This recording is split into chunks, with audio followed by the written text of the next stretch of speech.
Hi, I'm Stuart Bull and welcome to Questions for Stuart Bull. If you would like to ask me a question, please email me at questionsforstuartbull@hotmail.com. If you would like to support the channel and support me, please check out guitarstarclothing.co.uk, and here is a shirt that I just received, which is my tribute to Cabo San Lucas, and we've called this one the Mexican Snake. Not sure if that's the right name, but anyway, it's a tribute to Cabo San Lucas is what it is. So first question comes from Mr. Mark Lambert, and Mark asks, hi Stuart, when recording at home into a DAW, which is a digital audio workstation, Logic Audio, Pro Tools, what have you, which instrument do you record first, being myself? And is it important to record a certain instrument first? Okay, so there's no rules when it comes to recording. Everybody's got their own way of doing it. But if, like me, you record a lot of kind of rock-based music or kind of, beat-based music, the first thing that I go for is a drum track. Now, I play drums, so for me, it's maybe a little bit easier to kind of know how I want the track to go. If you are a solo artist, in other words, you're working at home and then maybe adding other people later on, my definite recommendation is to get a drum track down first. You can program it via a keyboard. You can have the Apple loops, which I sometimes use. You can buy some loops. I bought a CD, a real old school CD just a little while ago from Greg Bissonette, which is fantastic.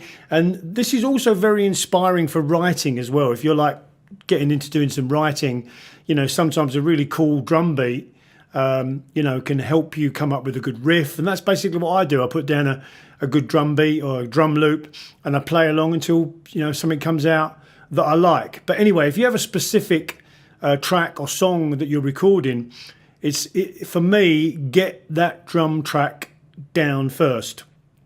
What that will do is when you actually play along to that with your guitar, if you're a guitar player, say for example, when you get that drum track down, when you play along with that, your guitar playing, your guitar part should be really, really tight and on the money.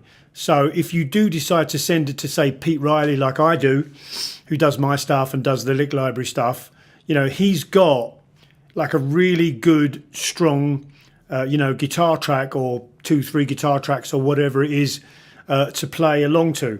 So that's what I'll do. Now, in my personal opinion, the more you know about how you want that drum track to sound, the better off you will be. So in other words, if you're sort of talking to somebody like Pete or somebody else, and there's a lot of people that do this stuff these days, you can say, hey, I want it to be a little bit like John Bonham. I want it to be a little bit like, Vinnie Colaiuta. I want it to be a little bit like Simon Phillips. Or you could, describe 2 or 3 people depending on what you're doing. I had Pete play on a track of mine a little while ago, and I wanted a Terry Bozzio type of feel with some of the double bass drum and the double China type stuff. That was the sort of idea I had in my mind, and I told him that. I outlined it in an email. So the more information that you give a musician, or in this case the drummer, I think the better chance you're going to have of getting a good track coming back to you. But also, ask them their advice as well. If it's somebody that you trust, like I trust Pete, I would say, hey, what do you think about this and what do you think about that? And I would also, kind of rely on what they're saying. So ultimately it is a compilation of what I want and what they're saying, what they're saying and what they're telling me. The one advice I can give you, if you're your own producer, go with your gut feeling. If you want it like Led Zeppelin and someone says no, you should do it like Stuart Copeland, and you're just not feeling that, depending if you've got a lot of money to spend trying different ideas, go with what your gut tells you. And when you do your drum fills, if you're programming, you don't have to do like fantastic drum fills, but if you want a drum fill in a particular place in that track, then what you can do is just put a very simple ga goong gadoong goong goong or whatever, and that will kind of indicate to the drummer that's playing on your track that is where you want to fill. If you don't have that budget, then you just have to work a little bit harder on getting your drum track really solid. And I would thoroughly recommend listening to tracks that are somewhere in the ballpark of what it is that you're trying to do.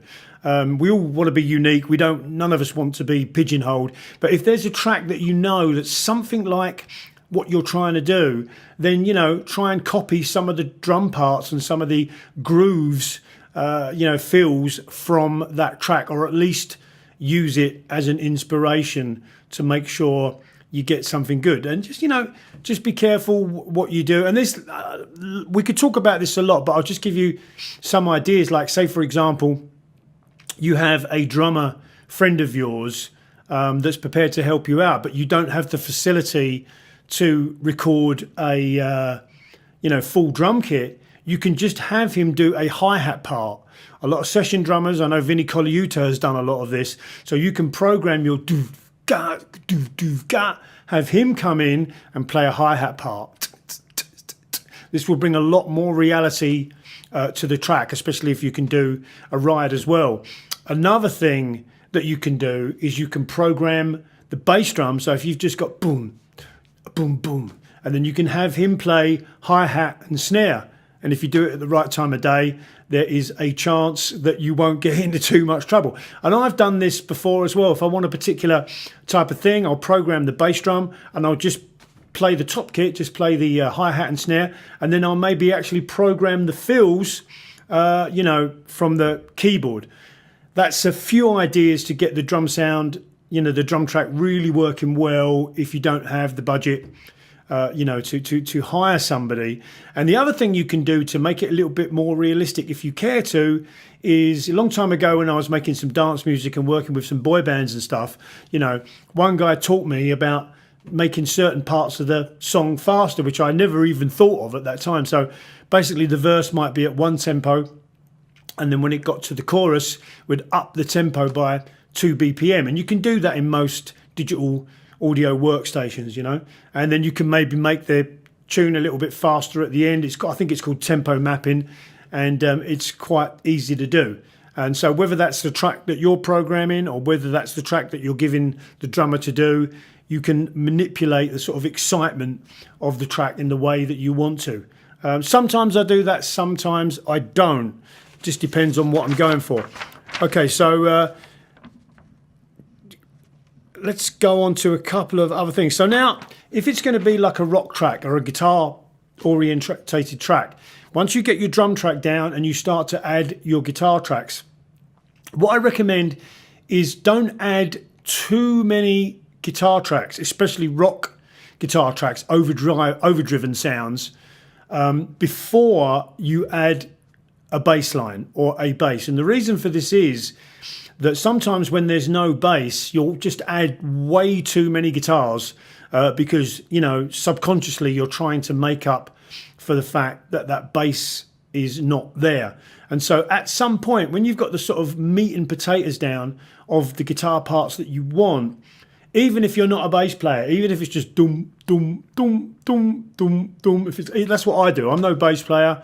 I'll add something very simple, and it's really just more of a sort of sonic reference in terms of where's my track going sonically. Like, do I need any more guitars? Do I not need any more guitars? And that will help you out. And that's the same with keyboards as well.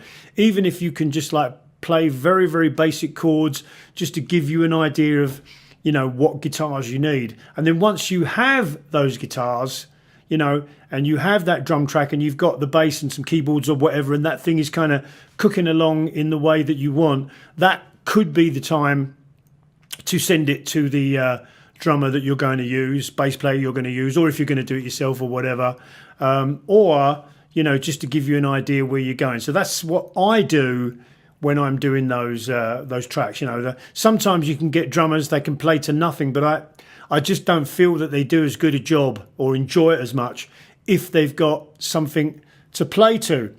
Okay, so the other thing you got to ask yourself, if you are a solo guy, as we were just describing, then that is a very good way to go. That's always the way that I've gone.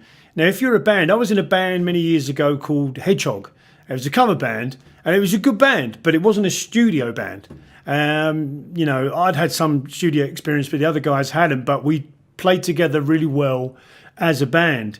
And so it was my recommendation at the time when we were doing a demo that we would go into the studio and just play together and try and keep as much of the tracks that we played together, just keep those, you know, keep the thing, because that's when we played the best, and then maybe add some stuff later or do a few drop-ins and, you know, or whatever. And I haven't heard the demo for a while, but I remember at the time thinking, wow, this sounds really, really good. So that is my recommendation.